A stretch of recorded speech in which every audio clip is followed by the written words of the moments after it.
main focus of the next game update that's coming introduces the PvP consequence system, or notoriety system. And basically this system allows players to partake in PvP, but if they engage in activities that others might deem as antisocial and pick on weaker targets, they'll actually get a reputation for doing so, and eventually become flagged as murderers and find themselves ostracized from the communities and civilization around Hyboria. And normally you might think that would be a problem for players' gameplay, but effectively what we've done is we've added a whole new system of camps all around Hyboria where the outlaws of the land, as it were, are living and taking place, and then players can become a part of that community once they become murderers.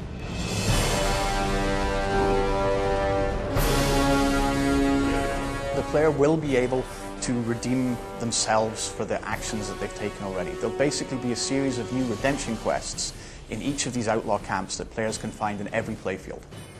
Well, the very first question that one has to ask about redemption in Conan's world is, what does it mean?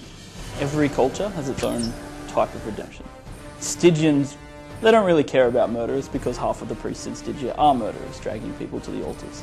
Aquilonians and Cimmerians have their own different views of honour, and therefore they have their own cultures, and therefore the stories for redeeming yourself are different in every culture. How long it takes you to redeem yourself will very much depend on how evil you've been in the first place. Obviously, if you've spent weeks and weeks being evil and picking on weak players and gaining yourself a horribly bad reputation, it's going to take a considerable amount of time for you to earn that back. Good and evil are very unique concepts. They don't really exist in Hyboria. Certain actions to certain cultures might be evil, certain actions to other cultures might be fine. And so the quests are designed with that in mind. So for example, in Stygia, to redeem yourself with the Stygian people, you don't necessarily have to go around, killing bad guys. Perhaps you go around, doing things that in Aquilonia would be considered very evil deeds. So, and that's how, and I think, like, for example, in Stygia, the key to redeeming yourself is fear. How much can you scare the common people of Stygia?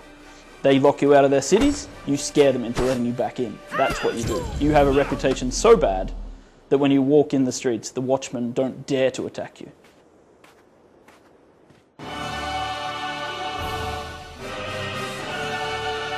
When you bring in a system like this with new outlaw camps in each and every playfield, it's a really great opportunity for us to instill an extra bit of storyline into the game. That these outlaw camps have very interesting characters in them, especially the ones that are trying to redeem the player. There's a story as to why each of those individuals are there, and there's some quests that the players can do that engage them in that and find out why these people are on the other side of life in Hyboria.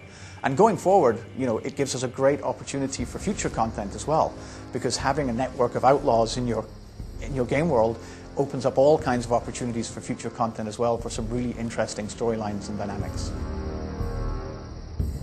The next game update also comes the next tier of armors.